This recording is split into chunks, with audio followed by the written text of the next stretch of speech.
When Ronnie Beiner, political scientist at Toronto University, learned that one of his grad students had become enamored with the work of Aleksandr Dugin, a Russian neo-fascist, he was alarmed. He'd assumed that far-right ideology had been consigned to the dustbin of history following World War II. Beiner then did some research into far-right ideology and the traction that it's gained. There was also Charlottesville in the US as well, where far-right activists clashed with those on the far left. Beiner then wrote a book called Dangerous Minds, Nietzsche, Heidegger, and the Return of the Far Right. Being a political scientist, he's very much involved in philosophy and in the origin of ideas. So he was very interested to explore the role of Nietzsche and Heidegger in far-right thought. It is my pleasure in this episode to speak with Ronnie Beiner about his findings and his thoughts on the antecedents and the foundations of far-right ideology, particularly as applied to the works of Friedrich Nietzsche. Ronnie Beiner, thank you for speaking with me today on the Real Clear Values podcast. It's my pleasure. Ronnie, you wrote a book a few years ago, I think it was in 2018, if I'm not mistaken, called Dangerous Minds, and it's Nietzsche, Heidegger, and the Return of the Far Right. What is the central argument of this book? Well, I obviously wrote the book in the context of Trumpian age in which we found ourselves, and which hasn't yet terminated, I'm sorry to say. The book started with my encountering a grad student who turned out to be very enamored of Aleksandr Dugin. And Dugin, as people may or may not know, is a very prominent Russian fascist who for a while seemed to have significant influence on Putin. It's never been totally clear how much, but some sort of influence, and has had tremendous influence in the contemporary far right, which has been on the upswing. It's been growing significantly in the last decade. And so this was a kind of surprising experience for me. I was not used to encountering disciples or fascists or crypto disciples of crypto fascists in my graduate program. And I felt I needed to try and educate myself about the far right. And then a whole series of things happened. Brexit happened, Trump happened.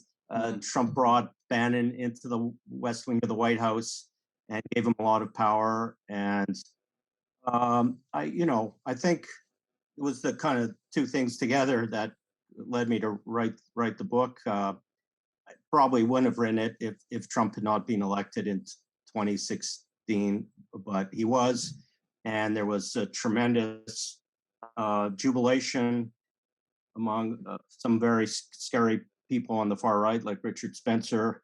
And we came to, the whole vocabulary of alt-right, it just didn't exist prior to 20. It was that election campaign and the famous speech by Hillary Clinton, I think in San Diego, where she actually spoke about the alt-right and how dangerous they were. And it actually seemed to give them a further boost by giving more publicity. And they were celebrating Trump's election as if they had won the election. And then, Trump puts Bannon in the White House as if he was telling them, this one's for you. And, so there was a lot of scary things happening. And those 4 years of Trump were very scary and continue to be scary. And I don't think the threats to liberal democracy have really abated yet. And I'm not sure they will. I mean, there's I think a broad crisis of liberal democracy, not just in the United States, but in various parts of Europe. I mean, a year from now, we could have a President Marine Le Pen in France. The AfD in Germany, which is a very far right party, is running about even with the Social Democrats. And Hungary, Orban, Putin, you could go down the list, just a long list of very dire challenges to liberal democracy. And I'm a political theorist, you have to be attentive to what's going on in the world and try and respond to what you see as dangerous or threatening. And I wrote the book really as a kind of warning to my fellow citizens. Hey, look, we assumed that the far right was in the rubbish bin of history. I mean, I think we had good reason to think that for about 70 years.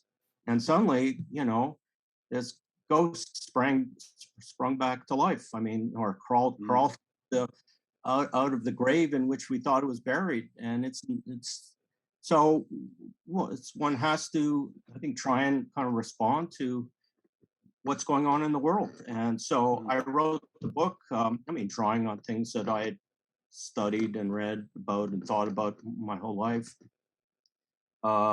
namely certain intellectuals of the right, who, although they've been treated as if they were of the left, I think that's a big mistake. But it was just my way of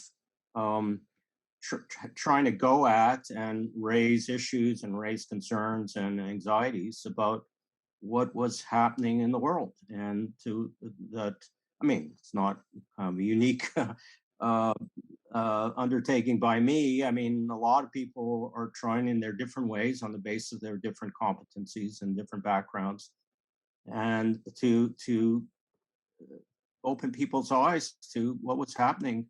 I think certainly starting at what I think became much more evident in 2016, but probably there was a lead up to it prior to 2016, that we now have to worry about neo-fascism in a way that we didn't for about 70 years. So that's really what the book's about. And again, drawing upon and trying to put to use kinds of theory that I had spent my whole adult life thinking about, and using that, rooting it through that background, these civic concerns I have as a citizen among citizens. And in that sense, the book's probably more addressed to fellow citizens, more of a citizen's book than my previous books, which are kind of pure theory, but obviously drawing on my background, my training as a theorist, reading, great thinkers of the Western tradition. And so the book, roots through that, but is addressed to the civic experience of our time, which, alas, we're still living through. I mean, we haven't come to the other end. It would be nice to think, well, Trump got defeated, and liberal democracy just swings back to what it was 10 years ago. Well, I don't think that's happening. I don't think people expect it to happen. I think we're still living through a moment of dire threat, and to be very attentive as citizens to the kind of new world we're living in. I mean, prefer to live in a world where you just didn't have to think about fascism or the far right, but that's not our world right now. And no one really expected it, just like no one expected the USSR to collapse. Well, no one expected neo-fascism to bounce back or make a comeback. But that's definitely the context in which I wrote the book. And, I've tried to, it's a polemical book, and try to craft it in a way that grabs people's attention and tries to bring home to them some of the civic perils we face.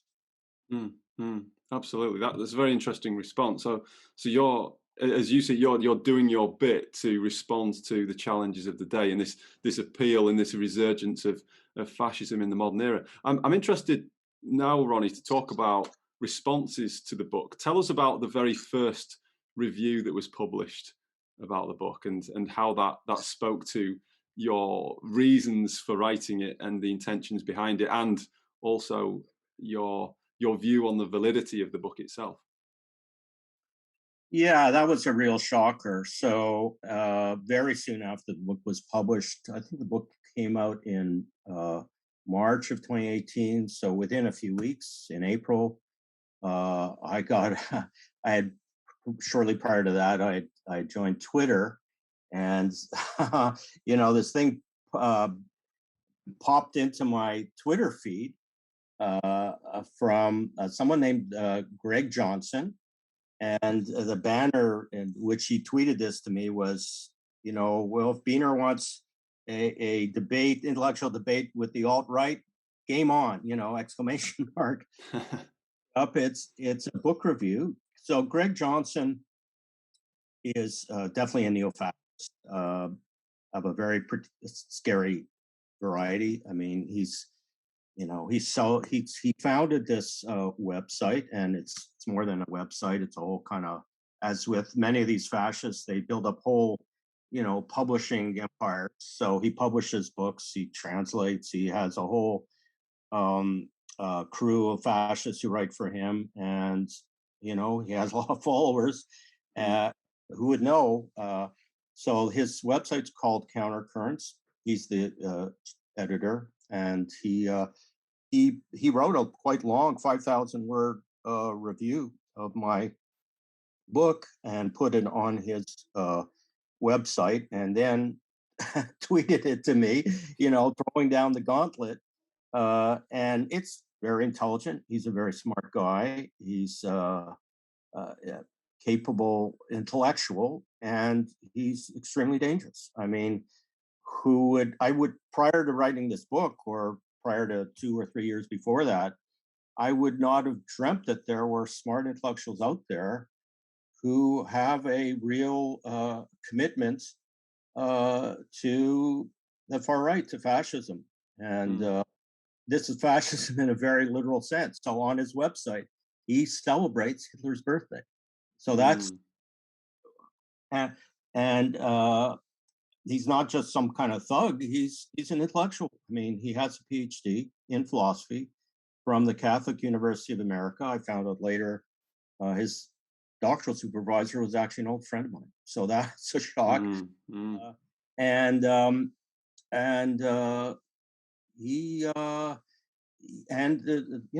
Some of these people, including him, have phenomenal amounts of energy. I mean, he just he puts tremendous amounts of energy into trying to intellectually revitalize the far right.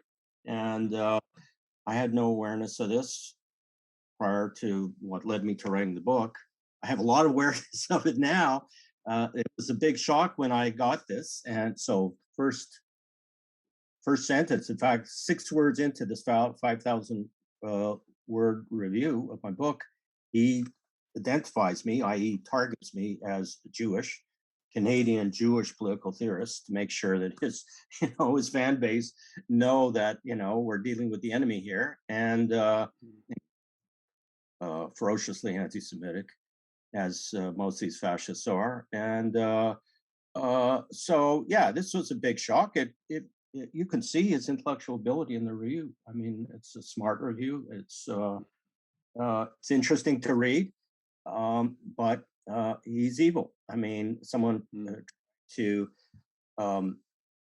wrote a piece in his, in his magazine, or it's on his website, suggesting that it would be wrong for white nationalists to throw Hitler under the bus, because Hitler was a loyal friend of the white race. And I mean, for an intellectual, someone who's has a PhD from a reputable university, and wrote his doctoral thesis on Immanuel Kant, and then be basically doing apologetics for Adolf Hitler, and have people follow him, and have so there's a constituency there, and I was blind to it, and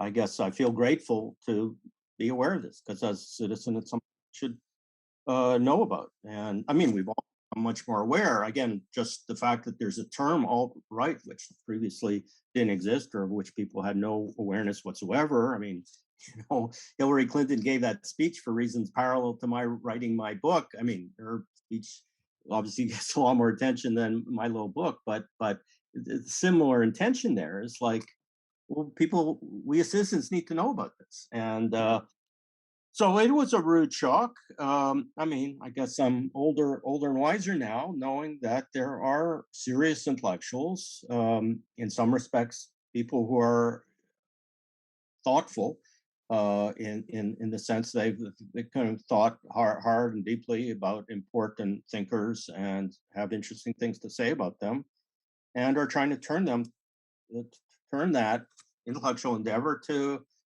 extremely scary and dangerous political purposes. And so, in that sense, we're living in a different world. I mean, maybe that world was there all along, and we just look under that rock. But now, I think it requires real, um, uh, one willfulness, willful blindness to not know what's under those rocks. I mean, we have to, since we're obliged to lift up the rocks and look. And so that's been trying to do. I mean, it started a couple of years before I published the book, and I've been pursuing that. Since then, I've continued doing work on the far right and writing about the far right and trying to stay reasonably educated about it, and more so than I ever would have in the past. And again, I wish the world, didn't oblige that of us, but I think it certainly does. That you're not being a good citizen if you're not attentive to all that.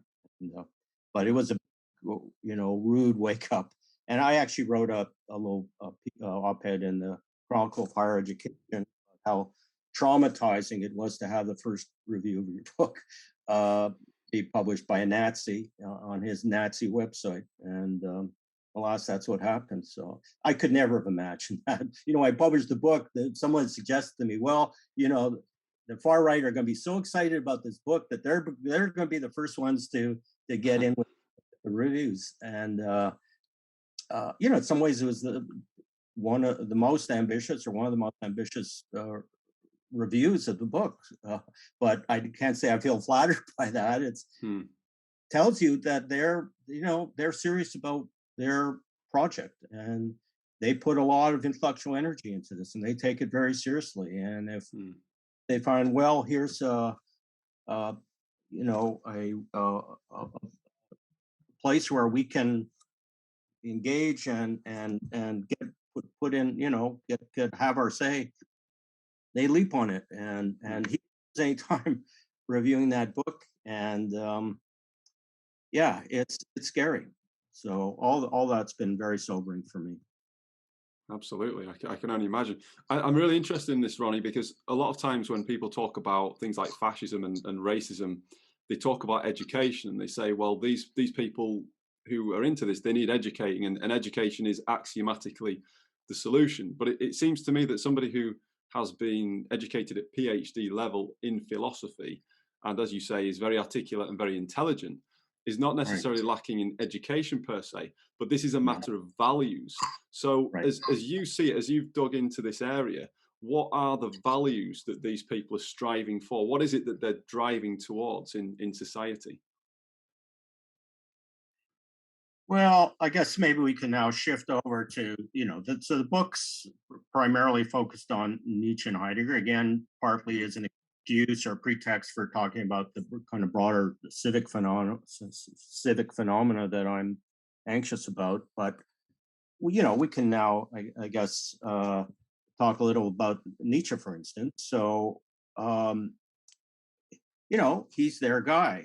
That what's fundamentally at stake here is, the weight or the importance put by a given society on a commitment to equality. And we, in some broad sense, live in a social political world founded on a principle that all individuals matter, that their dignity matters, that the society should be, as much as it can, no society is going to be perfect in this respect, but at least at the level of principles, if not in practice, but the level of principles, that everybody's interests and concerns should be factored in, and people should be able to participate as citizens on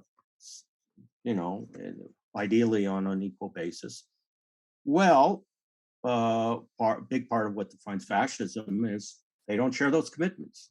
They don't believe in equality. They think equality is a misguided moral ideal, that to found a society or culture or political culture or a civilization on ideas of equality is a catastrophic mistake. And within the Western canon, that argument, obviously there wasn't a pervasive commitment to equality, prior to the Enlightenment or prior to Protestant Reformation. Many thinkers within the canon, the Greeks were not committed to equality in that sense, but the West experienced a kind of cultural revolution, again, starting with the Reformation, and then the Enlightenment built on that. And then with the French Revolution, it became entrenched as part of what we all take for granted, the basic postulates, or the overarching horizon within which all of us live as members of a kind of liberal, bourgeois, egalitarian civilization. Well, subsequent to that, and it broadly, met with broad acceptance, even within the intellectual traditions of the West, subsequent to the French Revolution. So Kant committed to principles of French Revolution. Hegel was committed to the principles of French Revolution. Well, Nietzsche wasn't, and thought it was an enormous wrong turn. There was a kind of fork in the road, and we went the wrong way. And that it's impossible to found a meaningful or culturally vibrant or existentially sustaining way of life on those postulates, on those moral principles. And Nietzsche's project was to undo them and reverse them and correct the mistake and go back to that fork in the road and go the other way. Well, kind of the Greg Johnsons of the world or the Richard Spencers of the world, they're in that fundamental sense Nietzscheans. They just don't believe in equality.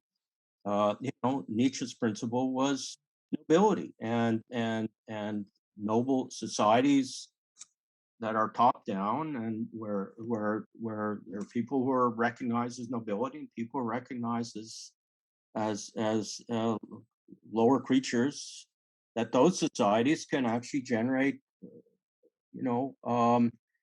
meaningful horizons of life, and generate real cultures and generate real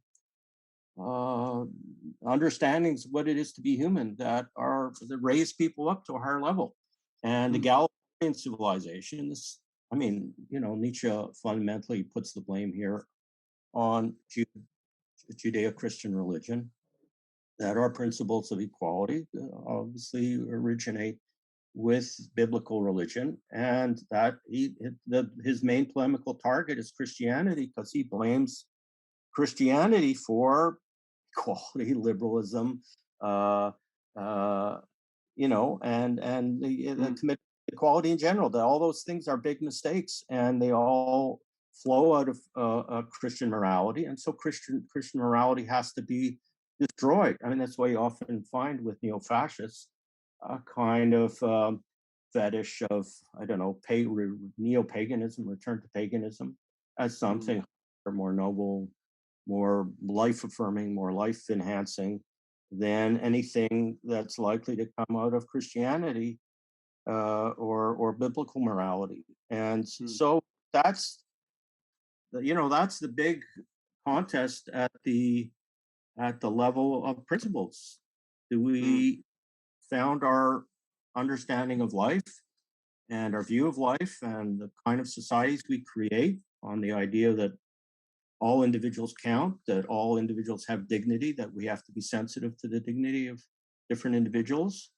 Or do we see that as kind of hollow and kind of a big lie? And so the fascists are, I think, trying to put into practice Nietzschean principles. Great irony, and I kind of talk about this in my book, and I think anyone who's aware of Nietzsche is not, will know this, that Nietzsche's kind of ball that the intellectual left or the academic left has picked up and run with, as if Nietzsche belonged to them.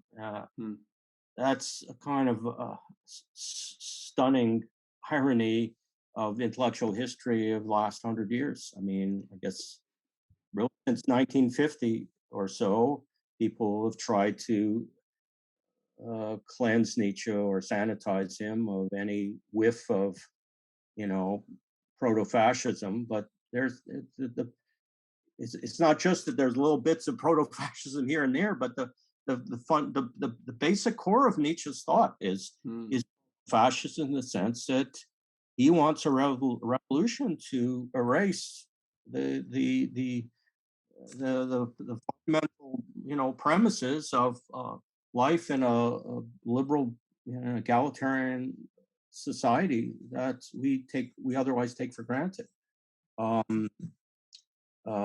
So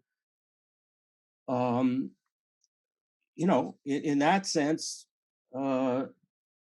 Nietzsche is the philosopher of fascism and today neo-fascism, and again, these neo-fascist intellectuals are hyper aware of this. I mean, Yeah. They know that Nietzsche's their guy, and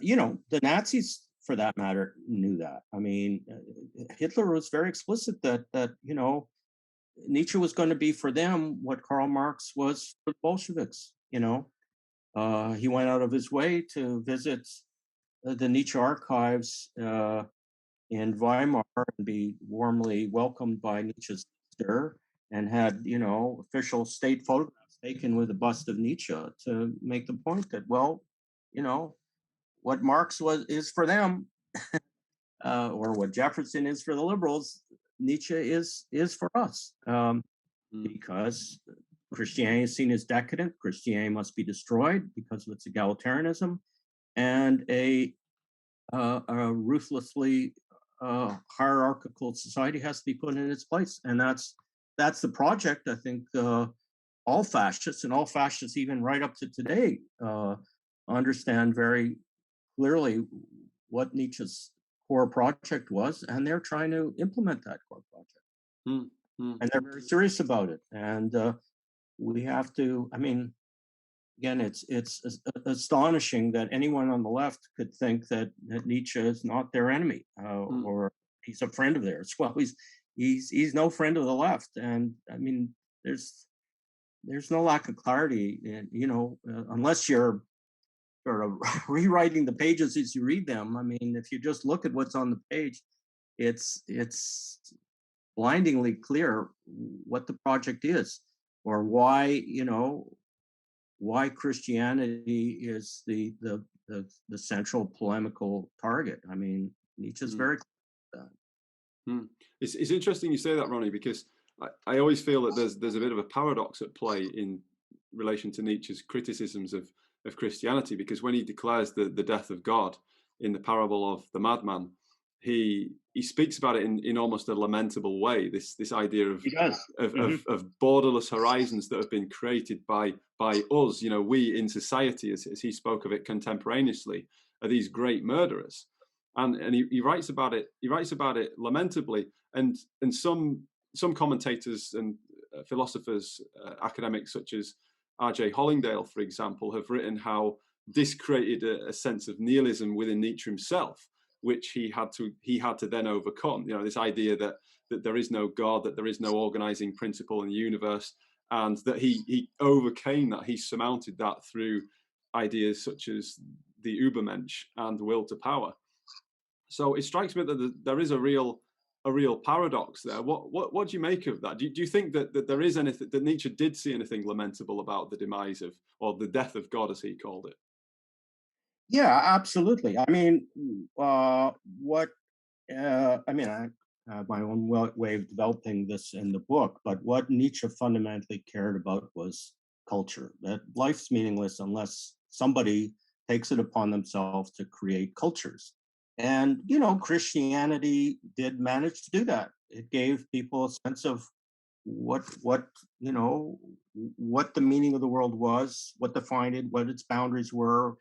It gave them a cultural horizon, and it should be given credit for that. But at the same time, And so, when the foundations collapse and people feel like they're just kind of drifting in space, and there are no authoritative standards, no authoritative horizon. Yeah, that's something to be lamented for sure. But I think Nietzsche's view is that was inevitable. I mean, if you base civilization on what Christianity based its civilization on, which is the equal dignity of all individuals, that we're all brothers, that God cares equally about us, that we have to secure that in the sight of God, everyone counts for the same. Well, I think Nietzsche's views, those are ultimately unsustainable ideas. That it will, if you think that everyone's equal, you just you can't produce a culture it's kind of self undermining. That you ultimately produce is what he calls the culture of the last man, where nobody believes anything. People are they just care about the comfort and security and banalities of life and things that are not capable. Creating a culture is a heroic undertaking. The real cultures are heroic, or even though there's a kind of Homeric character of the Hebrew Bible. Nietzsche admired that, but priests took over and Christianity was in the kind of civilizational driver's seat. It was, it sustained itself for a couple of millennia, but I think his view is ultimately it's only concertedly aristocratic cultures that will be true cultures. And a Christian culture defined by ideas that everybody, counts equally. Everybody's, that everybody's comfort is a concern of the whole society. That these are fundamentally decadent ideas, and the culture will undermine itself or run out of gas or burn itself out. And so in that sense, the death of God was unavoidable and inevitable. You kind of mourn it in the sense of the horizons have collapsed. But to rebuild those horizons, well, Nietzsche wants to rebuild them on the basis of life affirming principles and equality of those. And so the things he looks at, Übermenschen. Well, that's a root and branch negation of the idea of the equal dignity of all human beings right there. Because if you posit Übermenschen, well, you're simultaneously positing Untermenschen. They're the higher beings and the lower beings. And the higher beings are the ones who take responsibility for defining cultural horizons. They're the creators of culture. They're the value fabricators, value creators. And everyone else lives within the horizon of those Übermenschen. And say, well, everyone's equal, so there's no Übermenschen, so there's no culture. So there's no legislators of the authoritative horizons. That's the fundamental core of Nietzsche's thought, is that it's the people at the top, the elites, the geniuses, the greater men, the people who are sort of trans men, supermen. They will provide us with our standards, and then everybody lives within those horizons and defers to them, and then you can have a real culture. So in that sense, equality is the negation of culture. So of course, if we live in a post-French Revolution world where at the level of principle there really is no elites, there are no higher men, there are no superior human beings, it will just implode. It will collapse in on itself. It might take a couple centuries, and then if you want to rebuild, you have to rebuild on a pre-French Revolution basis, or more fundamentally pre-Christian, and hence making the gestures back towards paganism and whatever. So that's there's up to a point that he has a kind of ambivalent stance towards the death of God. I mean, there are things, I guess, that Nietzsche it admires about Christian civilization. He admires cathedrals. Hmm. There's something that actually created that will stand for centuries, but that's his view is, we're past all that. Now we live for the moment. We have a culture where people are just getting gratified moment to moment, and they can't project forward to centuries. That's the test. If you can't think centuries, you're not going to produce a real civilization. And liberalism, or liberal bourgeois culture, or whatever you want to call it, will always fail that test. And so that's what. And it wasn't just Nietzsche, So in Weimar Germany, you had a whole cadre of intellectuals who believed what Nietzsche believed, that liberalism was decadent, that Christianity was decadent, and you had to create a more aristocratic form of social life, and that laid the seeds for Hitler. About 10 years later. I mean, it was the groundwork was all that was the work of the the 20s in Weimar Germany, and those people were powerfully inspired by Nietzsche. Yeah, so there was a kind of generation of right-wing intellectuals in 1920s Germany, in Weimar Germany, and they were very much inspired precisely by these ideas of Nietzsche about the decadence of liberalism and the need for a kind of revolution. So it's called conservative revolution. Ernst Jünger, Carl Schmitt, Oswald Spengler, people like that. And one could say that there were two revolutionary challenges put to kind of a liberal center, one from the left and one from the right. Well, Nietzsche was no less a revolutionary than Marx was, but it was a rebel from the right, not from the left. And so in that sense, conservative revolution was just the right label for this movement which was very much of Nietzschean inspiration. Yeah. So let's talk about that bit. You've mentioned Hitler a couple of times already. Let's talk about Nietzsche's predictions or prognostications for the 20th century. First of all, what were they? Because they strike many people as remarkably prescient. And what do you think the role of his work played in the coming about of those prognostications?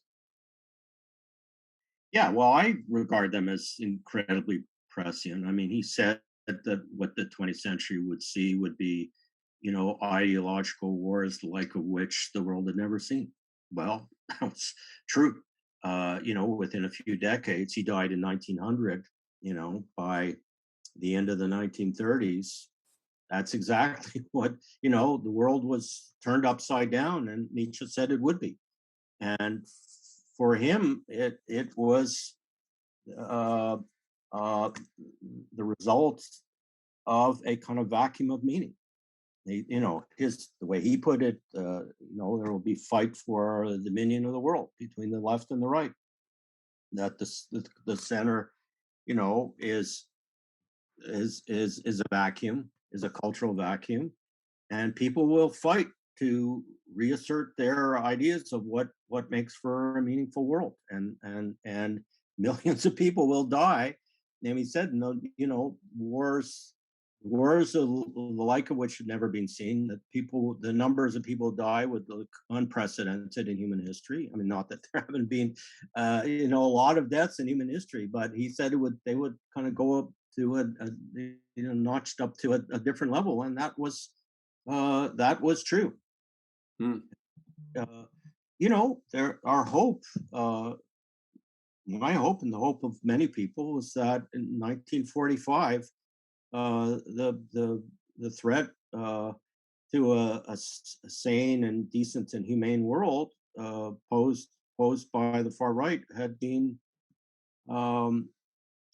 terminated, and hope was permanently terminated. And not that 70 years later it would be crawling back out of the grave. And so there you see a lot in the press and various op-eds, people suggesting that we're heading back into a Weimar moment, or we're already in a Weimar moment, or that's what defines Trumpism, is a kind of Weimar all over again. People have lost faith in liberal democracy, uh, partisan polarization that is a kind of death knell to the liberal citizenship.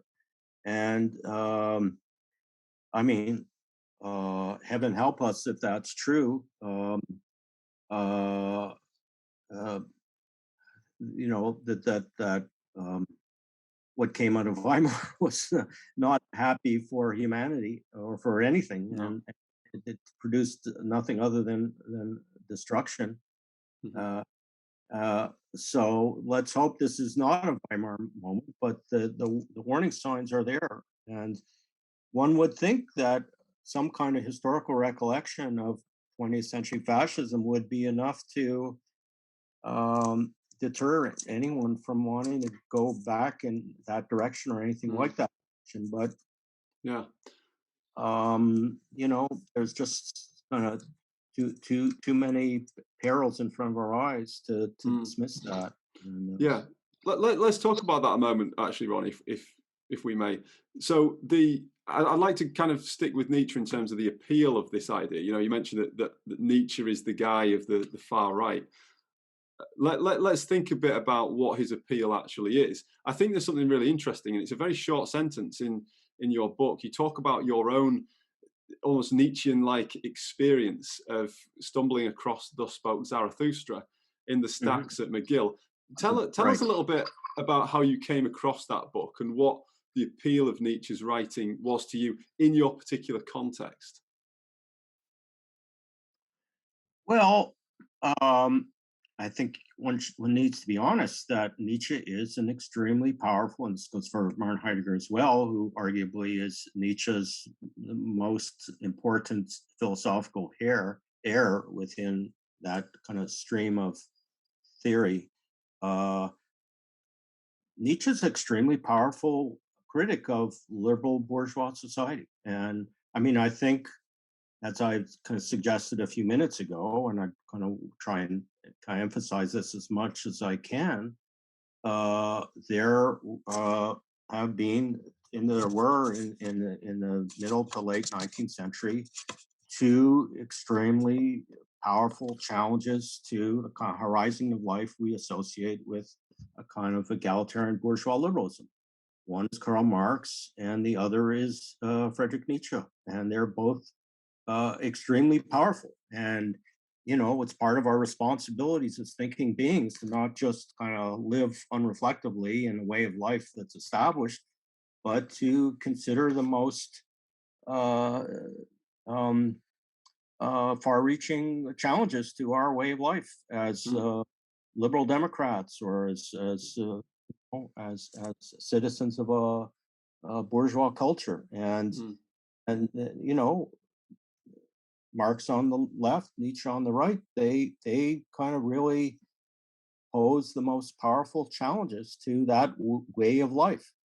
And I mean, in a sense, Nietzsche's are more radical, because Marx is just kind of radicalizing the commitment to social equality that's already there, and that from his point of view has not been. We haven't gone far enough in making good on that, but still, it's a kind of he thinks a revolution is necessary in order to realize our full humanity. Well, Nietzsche thinks we have to go in exactly the opposite direction. That any society founded on ideas of all individuals being equal, that there is no full humanity there. That it's the negation of our full humanity. Full humanity requires that there, his terms, that there be a recognition of order of rank, and that people are not equal. There are the higher beings and there are the lower beings. There's Übermenschen, there's Untermenschen, and we need a revolution to secure the possibility of a full humanity. Full humanity requires aiming for what's above humanity, but if you're aiming above humanity, well, then the merely human starts looking subhuman, and then you get into very dangerous territory. And Nietzsche's aware of that, and he embraces it without. So basically Nietzsche saying, well, this is his famous portrait of the last man. You think what matters is living a kind of safe, secure, comfortable life, largely revolving around material goods and just living comfortably. Well, that's not a life. That's the opposite of a proper life. It's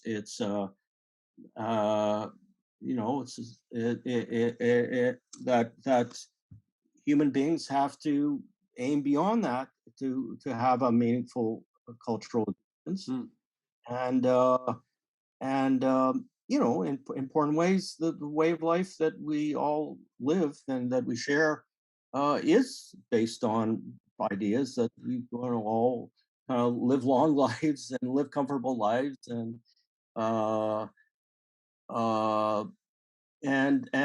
Nietzsche just explodes it as meaningless, so that's something we have to take seriously, at least intellectually. In terms of where it might lead us politically, I think we have to resist with all our powers, because we saw in the 20th century that trying to overturn a liberal social order and replace it with these ideas of grandiose ideas of grandeur and civilizational grandeur, which is what fascism was, can lead to a total negation of humanity. That's what it did. That was the story of the 20th century. I don't know how someone could live in the 21st century and not take that in and realize how dangerous it is. But intellectually, I think that's why Nietzsche belongs in the canon. Some people might read my book and say, "Well, you want to throw Nietzsche out the window?" Well, no, he's a legitimate part of the Western theory canon, because we have to be reflective about what we are committed to as a civilization. And if Nietzsche challenges that, well, that's a Socratic contribution. It's till Nietzsche came along, as I suggested earlier, almost universally accepted that the principles of the French Revolution are permanent and definitive and a great achievement of humanity, and it's not something we could even think of going back on. If you take two great liberals of the 19th century, Hegel being one of them and Tocqueville being the other, well, they both say, these principles are the final principles. There's not going to be a further stage of history where we then transcend a kind of, liberal bourgeois understanding of rights and go back to fundamental ideas of inequality. That's a pipe dream, and nor would we want it. That these are, Tocqueville said, this is a more just world. We lose certain things. There's costs, there's trade-offs. There's things you gain and there's things you lose. But this is the kind of that for the sake of justice, we have to give up on beauty in certain respects, insofar as nobility produces beauty. Well, then Nietzsche comes along and says, well, no, not so fast. Why should we assume that we couldn't undo this? Why couldn't we reverse the French Revolution? Why couldn't we go back to a society founded on ideas of hierarchy and nobility? So, that's a big challenge. That's a kind of major contribution to the dialogue that defines Western theory. So, if you just stopped with Hegel and Tocqueville, these questions would not even be raised. But if you read Nietzsche, you can't help thinking, well, history isn't providential. You could choose as a civilization to go in the other direction, and alas, more and more people, I think, today are open to having liberal principles trumped by non-liberal principles or illiberal principles. Intellectually it's liberating, but politically, I think it's absolutely perilous. And so it's one sense in which I think our interests as thinking beings or reflective beings committed to the life of the mind are our life as civic beings committed to good citizens, kind of pull in different directions. I think with respect to the life of the mind, our the dialogue that defines Western theory is expanded thanks to Nietzsche, but politically, I think he's toxic. And the way in which current contemporary intellectuals, the far right, embrace him, I think does vindicate that. I mean, like I said earlier, when I see, well, okay, Greg Johnson's advertising himself as a faithful Nietzschean. Well, that is a vindication of my argument and a vindication of why I wrote the book. Interesting. So I'm interested in kind of digging into the appeal of Nietzsche, because of course you mentioned Greg Johnson, who is a self-proclaimed Nazi, if that's accurate, or self-proclaimed fascist, shall we say? I'm not sure he calls himself a Nazi, but he's definitely celebrating Hitler's birthday, for example. That's celebrating Hitler's birthday. Yeah, that's right.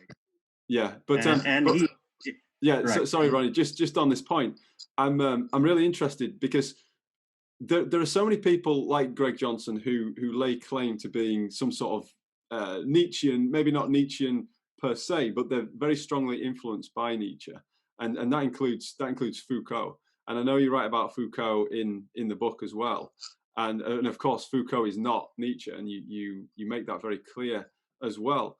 Nietzsche's appeal to Foucault, of course, is on the basis of power, and Foucault's real interest in power and knowledge and things along those. So he's kind of on a different track to what the far right are in relation to Nietzsche, which speaks to the protean nature of what Nietzsche's writing about. But what I'm really interested in is how Nietzsche wasn't that, to my understanding, Nietzsche's writing wasn't that popular when he was alive. So contemporaneously, he wasn't that popular as a writer when he was alive. So these ideas that the far right and others have seized on and run with, and how the alt-right have made him their guy, in some respects they've laid dormant.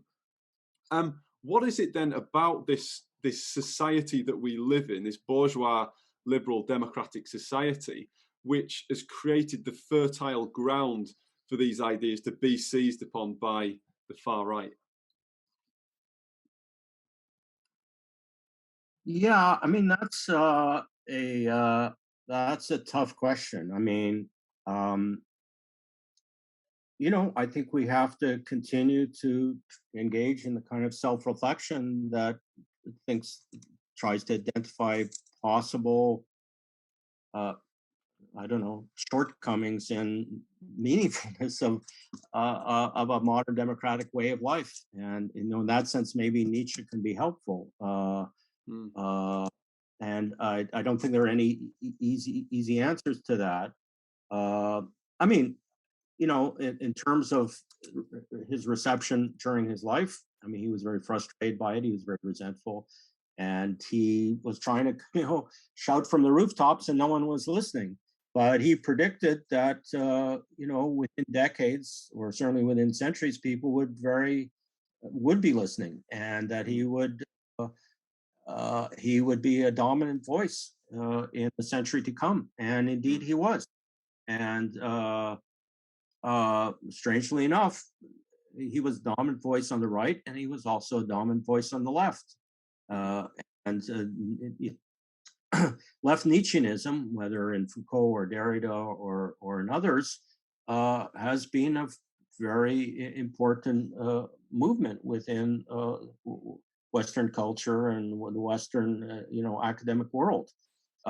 It's very paradoxical. I think Nietzsche himself would be aghast at it, and not something he would have welcomed. He was trying to speak to, the Oswald Spenglers of the world and not the Michel Foucaults of the world, but he spoke to both of them.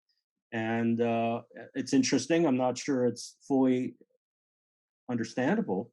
And I think it's a gigantic mistake. I mean, I think left Nietzscheanism has kind of a misguided enterprise right from the start, and continues to be a misguided enterprise. And people should have their eyes open to how deeply intentioned it is with Nietzsche's own basic purposes as a thinker. And he wasn't just a thinker. There was a project here, a positive political project to destroy the legacy of the French Revolution and start over again. And I think anyone who doesn't see that reading Nietzsche is kind of missing what the core is. I mean, maybe they're seeing lots of trees, they're not seeing the forest. And so I think, left Nietzscheanism really needs to look in the mirror and rethink what they think they're doing or what they think they're getting from Nietzsche.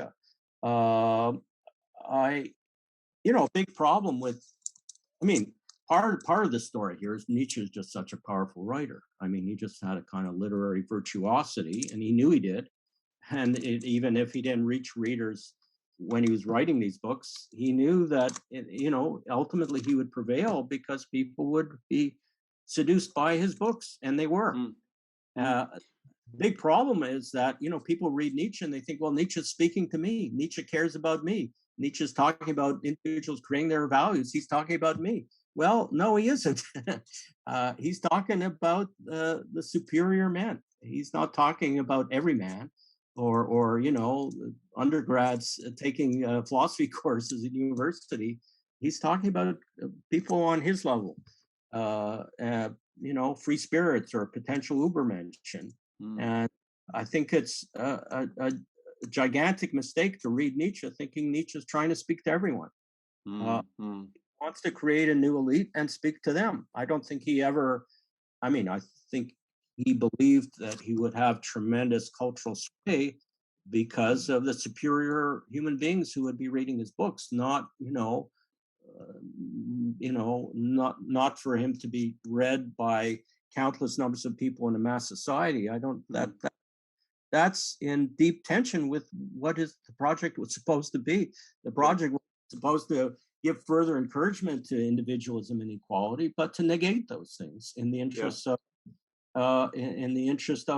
reestablishing a much more hierarchical society. I mean, there's a very important line in Will to Power where Nietzsche says, and this I think goes to the core of his thought, that he says, my philosophy aims at rank order. It doesn't aim at an individualistic morality. I mean, that hits the bullseye, really. That it's all about hierarchy. It's not about cultivating, individuals cultivating their own individual visions of life. He doesn't care about that. He thinks it drains meaning. It doesn't create meaning. Meaning is created by people legislating values from the top. It has to be top down. People hire people, legislate for people lower down. We don't all just legislate for ourselves. So that's just at level principles flatly contradictory of any kind of egalitarianism. And equality is what defines the left. Without equality, there is no left. The left makes no sense without a commitment to equality. That's the core of the left. So if you are trying to reject, root and branch any ideas of equality, you can't have anything to contribute to the left. The left is your enemy, and it's just astonishing to me that Foucault or other left Nietzschean intellectuals can read him and think he's going to be helpful to them. I mean, it's also, I think, arguably that this kind of Nietzscheanism is just problematic for the left anyway. Even apart from Nietzsche's own, do we really want to base our ideas of the left on just power and nothing other than power to try and debunk or delegitimize ideas of justice, which Foucault does? I mean, very explicitly. It's all about power, and there's no getting around that. And anyone who thinks otherwise is a fool. I mean, leaving Nietzsche aside, I think, Foucault is very problematic source for the contemporary left, and I think it's unfortunate that he's had as much influence as he's had, and his Nietzscheanism, I think, is just a symptom of that. So with all this in mind, in terms of the book that you've written on Nietzschean philosophy, the influence of Nietzschean philosophy on the far right and the pernicious effects of it and the pernicious influence of it, how do you think, I mean, what's your view on the introduction of Nietzschean philosophy into the public domain by popular public intellectuals such as Jordan Peterson and others? Yeah, first of all, I think we have to be careful to, not inflate intellectuals to the point where, politics is only about intellectuals. So I suppose I was able to, I write this book and I'm able to persuade every intellectual who might otherwise be influenced by or seduced by Nietzsche that, Nietzsche's dangerous.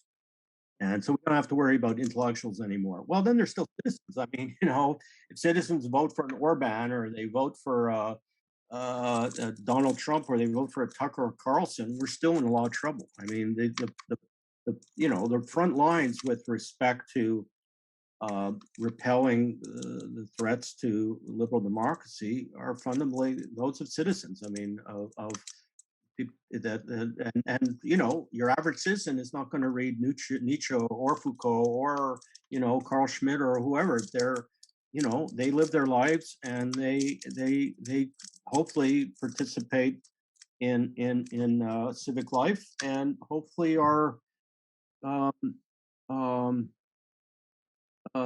concerned about living a good, decent, civic, humane participate in a humane form of civic life, and so there's the debates that go on within the intellectual sphere are one thing, and those that go on in the civic sphere, they overlap, and so it's not an accident that people of the right or the far right who want to pursue a certain kind of politics, they do lots of kind of intellectual groundwork. And so, Greg Johnson starts his website to try and attract intellectual adherents, and then tries to build on that, and then turn it into a political movement. So it's not the case that things that go on in the intellectual sphere are irrelevant to or disconnected from civic life. Intellectuals, there are such things, public intellectuals, and hopefully, they have good effects on civic life rather than bad effects. And insofar as they're having bad effects, you try and find remedies for that, and make course corrections within the intellectual sphere, and hopefully that is to the good of civic life. But the struggles that are going on are not. You could say the same thing about Weimar Germany. So there was a kind of intellectual track that fed into what happened politically in the 30s, and so the kind of the Nietzscheanism of the conservative revolution people did have effects on the political life of Germany, and very bad effects. So one tries to contribute in the intellectual sphere in the hope that, at least indirectly, it's contributing to better rather than worse politics. But ultimately, whether liberal democracy remains healthy or whether it becomes completely pathologized and collapses, which is still, alas, a possibility, that will fundamentally be determined not by intellectuals or not by people who read the kinds of books I read, but they'll be determined by citizens. Watching Fox News, and they think liberalism is worthless, and they have ideas about, I don't know, white grievance or whatever, and vote for very liberal kinds of politicians. Well, we can't fix all that simply by writing books by intellectuals written to other intellectuals. The real site of whether liberal democracy has a future will be within the civic sphere. well, as an intellectual, so you contribute what you can, and you try. And if you think that many of your fellow intellectuals are not being helpful here, or don't have their eyes open to the right kinds of dangers, then you try and make things better with respect to that, and you do it with the resources you have as an intellectual. But ultimately, these are political, and the majority of people involved in political life are not intellectuals. Maybe have some, tangential awareness of what's going on in the intellectual sphere, but I don't think the fix is solely in the domain of intellectuals debating with other intellectuals. Interesting. So to put you on the spot in a nutshell, then, Ronnie, what is the solution to the appeal of Nietzschean philosophy and civic life?